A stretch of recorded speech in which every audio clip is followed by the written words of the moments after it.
నమస్తే, నేను సిరి. గత 2 రోజుల నుంచి చూసుకున్నట్టయితే పాస్టర్ ప్రవీణ్ పగడాల ఎవరైతే ఉన్నారో తను యాక్సిడెంట్లో అనుమానాస్పద స్థితిలో మరణించారని చెప్పేసి అయితే మన వార్తలు అయితే చూస్తున్నాం. కాకపోతే ఇక్కడ ఏంటంటే ఇంతకీ ఎవరు ఈ ప్రవీణ్ పగడాల, అసలు ఎక్కడ ఈయన జర్నీ స్టార్ట్ అయింది, ఈయన ఏదైతే ఇప్పుడు జరిగిందో ఇన్సిడెంట్ దీని మీద అయితే చాలామంది అనుమానాలు వ్యక్తం చేస్తున్నారు. మొత్తానికైతే బాడీని అయితే కుటుంబ సభ్యులకి అయితే అప్పగించారు. మరి ఇంకా పోస్ట్ మార్టం రిపోర్ట్ అయితే రాలేదు. అసలు ఏం జరిగి ఉంటుంది, ఇది మత కల్లోలాలు సృష్టించేలా ఉందని చెప్పేసి కూడా కొంతమంది అయితే మాట్లాడుతున్నారు. ఇంతకు అసలు ఏం జరిగి ఉంటుంది అనే అంశాన్ని మనకి తెలియజేయడానికి మనతో పాటు ఉన్నారు ప్రముఖ సీనియర్ జర్నలిస్ట్ యజ్ఞమూర్తి గారు. నమస్కారం సార్. నమస్తే సరే సార్, ఇప్పుడు చూస్తుంటే పాస్టర్ ప్రవీణ్ పగడాల ఈ వ్యక్తి నిన్న మొన్నటి వరకు ఎవరికి తెలియదు సార్, అంటే క్రిస్టియానిటీలో వాళ్ళకి తప్ప మిగతా వాళ్ళకి తెలియదు. సడన్గా తను చనిపోవడం, కార్ యాక్సిడెంట్లో చనిపోయారని ఒక వార్త. ఆ వార్త వచ్చినప్పటి నుంచి సార్ అనేకమైన ఇవి అయితే బయటకు వచ్చాయి. ఇది మతపరమైన హత్య అని చెప్పేసి కొంతమంది, లేదా యాక్సిడెంట్ అని కొంతమంది. పోస్ట్ మార్టం రిపోర్ట్ అయితే ఇంతవరకు రాలేదు, కానీ బాడీని మాత్రం కుటుంబ సభ్యులకి అయితే అప్పగించడం జరిగింది. అసలు ఎందుకు ఈయన అక్కడికి వెళ్ళాడు, ఏంటి, ఒక తెలుగు ప్రవర్తకర్త మీద కంప్లైంట్ ఇవ్వడానికి అక్కడికి వెళ్ళిన సందర్భంలో ఇది జరిగిందని చెప్పేసి కొంతమంది మాట్లాడుతున్నారు. అసలు ఇదంతా ఎలా చూడాలంటారు సార్? మొదట మనం చూస్తే ప్రవీణ్ పగడాల ఒక పాస్టర్, ఈవెన్ అంటే క్రైస్తవ సువార్త సభలు వీటిల్లో ఉపన్యాసకుడిగా పాల్గొంటూ ఉంటాడు. ఆ క్రైస్తవ మతానికి సంబంధించినటువంటి ప్రచారాన్ని నిర్వహిస్తూ ఉంటాడు. కల్వరి టీవీ అని ఒకటి ఉంటుంది, క్రైస్తవ మత ప్రచార టీవీ ఛానల్. దాంట్లో కూడా ఆయన తన ఉపన్యాసాలు ఇస్తూ ఉంటాడు, క్రైస్తవ ప్రవచనాలు ఇస్తూ ఉంటాడు, మోటివేషన్ కూడా చేస్తూ ఉంటాడు. అయితే ఇక్కడ ఆయనకు సంబంధించి భిన్నాభిప్రాయాలు ఉన్నాయి. ఆయన మతం కంటే మనిషి గొప్పవాడు అని చెప్పేటువంటి కొన్ని మాటలు కూడా నేను చూశాను. సో అది నిజంగా గొప్ప విషయమే. మనిషే ప్రధానం మతం కంటే కూడా.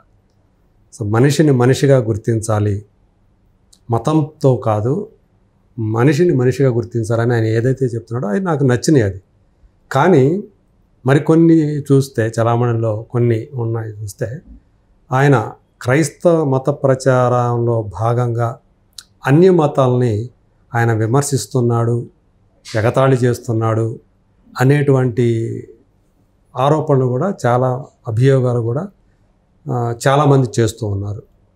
అది ఆయన హిందూ మతం మీద చేశాడు, హిందూ పురాణాల మీద ఆయన వ్యాఖ్యలు చేశాడు, నెగటివ్ వ్యాఖ్యలు అనేది ఒకటి ఉంది. అలాగే ఇస్లాం మతం మీద కూడా ఆయన వ్యాఖ్యలు చేశాడని చెప్పి నేను చూశాను. ఒక ముస్లిం పెద్ద ఆయన ప్రవీణ్ మీద విరుచుకుపడుతున్నటువంటి ఒక టీవీ ఏదైతే ఇప్పుడు సోషల్ మీడియాలో చలామణిలో ఉందో అది కూడా చూశాను నేను. అంటే మొత్తానికి ఆయన తన మతానికి సంబంధించినటువంటి భక్తులతో పాటు అన్య మతాలకు సంబంధించినటువంటి విరోధుల్ని కూడా తయారు చేసుకున్నాడు అని మనకు అర్థమవుతుంది. నాకు ప్రాణహాని ఉంది అని చెప్పేసి ఆయనకి సహాయకుడిగా ఉండే ఒక పిఏ లాంటి వ్యక్తి చెప్పాడు. అలా చెప్పాడంటే తను చేస్తున్నటువంటి ప్రచారం ఏదైతే ఉందో అది కొంత లోపభూయిష్టంగా ఉందా అనే సందేహాలు కలుగుతున్నాయి. అంటే అన్య మతాన్ని కించపరచడం అనేది వచ్చేటప్పటికి ఖచ్చితంగా శత్రువులు తయారవుతారు. సో ఈ కోణంలో ఏమన్నా మరి పోలీసుల దర్యాప్తు కొనసాగుతుందా లేదా నాకైతే తెలియదు. సో వాళ్ళు ప్రాథమికంగా చెప్పారు మొదట్లో ఏదంటే ఒక వాహనం, కారు లాంటిది ఢీ కొట్టినట్లు ఉంది. సో ఇది ఒక యాక్సిడెంట్ లాగా, దాంతో ఆయన కింద పడిపోయాడు, చనిపోయాడు, గాయాలై చనిపోయాడు. స్కిడ్ అయ్యి కొంతమంది అంటే కారు కొట్టినట్లు కాదు, ఈయన కారు ఢీ కొట్టడం వల్ల పక్కకి స్కిడ్ అయిపోయి పడిపోయాడు ఆయన. దానివల్ల ఈ మరణం సంభవించి ఉండవచ్చు అని ప్రాథమికంగా వాళ్ళు అంచనాకు వచ్చారని ఒకటి వచ్చింది. సో ఏదేమైనా పోస్ట్ మార్టం అయిపోయింది. పోస్ట్ మార్టంలో మనకి ఎలా చనిపోయారు, ఏంటి గాయాలు, శరీరం మీద గాయాలు ఎలాంటి గాయాలు, ఈ యాక్సిడెంట్లో అయితే అయినటువంటి గాయాలా లేకపోతే ఎవరో కొడితే అయినటువంటి గాయాలా అనేది మనకు పోస్ట్ మార్టంలో ఆ దెబ్బల తీవ్రతను బట్టి ఆ డాక్టర్లు అంచనా వేసి చెప్తారు. కానీ ఇక్కడ మనిషి మీద గాయాలు ఉన్నాయి, పెదేమో చిట్లిపోయింది అంటున్నారు, బొగ్గ కూడా ఒక పక్కకి వెళ్ళిపోయింది అంటున్నారు. ఎంత పెద్ద తీవ్రమైనటువంటి యాక్సిడెంట్ జరిగితే దానికి తగ్గట్టుగా వెహికల్ కూడా ఇదై ఉండాలి. కానీ వెహికల్కి పెద్దగా ఎక్కువ ఇదేం కాలేదు. ఈవెన్ ఆ సీటుకి ఆయన అది రాయల్ ఎన్ఫీల్డ్ బైక్, సో ఆ సీటుకి రక్తపు మరకలు ఉన్నాయి. ఆ సీట్ మడ్ గార్డ్ ఉంది. ఆ మడ్ గార్డ్ అంతా కూడా రక్తంతో తడిసి కనిపిస్తూ ఉన్నాయి. సో ఇవన్నీ కూడా ఇవి చూస్తే ఖచ్చితంగా ఇది అంటే కొట్టడం ఖాయమే. ఏదో వెహికల్ తోటి ఆయన కొట్టారు. ఆయన పడిపోయిన తర్వాత వాళ్ళందరూ కూడా ముందే ప్లాన్ చేసిన పథకం ప్రకారం వెళ్ళి ఆయన కొట్టి చంపేశారు అని ఇప్పుడు పాస్టర్లు, క్రైస్తవ సంఘాల వాళ్ళు ఆరోపిస్తున్నటువంటి మాటలు అవి. సో వాళ్ళందరూ కూడా ఇప్పుడు కొంత ఆందోళన వ్యక్తం చేస్తున్నారు. అంటే ఇది కొంతమంది మరి చాలా తీవ్ర స్థాయిలో ఏంటి ఆంధ్రప్రదేశ్ అనేది మత కల్లోల ప్రాంతం అయిపోతుంది అన్నట్లుగా చిత్రీకరించే ప్రయత్నం చేస్తున్నట్టుగా కూడా కనిపిస్తుంది. నేను అనుకోవడం అంత ఇది కాదు. ఈ మధ్యకాలంలో మనం చూస్తే మతపరమైనటువంటి ఆ మత సామరస్యం అనేది తక్కువైపోయినట్లుగా మనకు సమాజంలో కనిపిస్తుంది. అది ఎవరి వల్లైనా కావచ్చు, దేనివల్లైనా కావచ్చు. సో ఇప్పుడు ఎవరి మతాన్ని వాళ్ళు కాపాడుకోవాలి. మత అస్తిత్వం అన్నమాట. కుల అస్తిత్వం పోయింది, మనిషి అస్తిత్వం పోయింది, కుల అస్తిత్వం పోయింది, మత అస్తిత్వం. మా మతం గొప్పదంటే మా మతం గొప్పది అని కొట్లాడుకునే పరిస్థితులు ఇప్పుడు చూస్తే అనేక వీడియోలు ఈ తాము ఆ మతానికి సంబంధించినటువంటి ప్రచారకర్తలుగా భావించుకునే, ప్రవచనకర్తలుగా భావించుకునే వాళ్ళు తమ మతాన్ని పెద్ద చేసుకుంటూ అవతల మతాలను కించపరుస్తూ మాట్లాడుతున్నటువంటి అనేక వీడియోలు, వందల కొద్ది వీడియోలు ఈరోజు మీడియాలో, యూట్యూబ్ ఛానల్స్లో మనకి అందుబాటులో ఉన్నాయి, కనిపిస్తున్నాయి. అవి చూస్తుంటే చాలా ఆందోళన కలుగుతుంది. ఏమైపోతుంది సమాజం?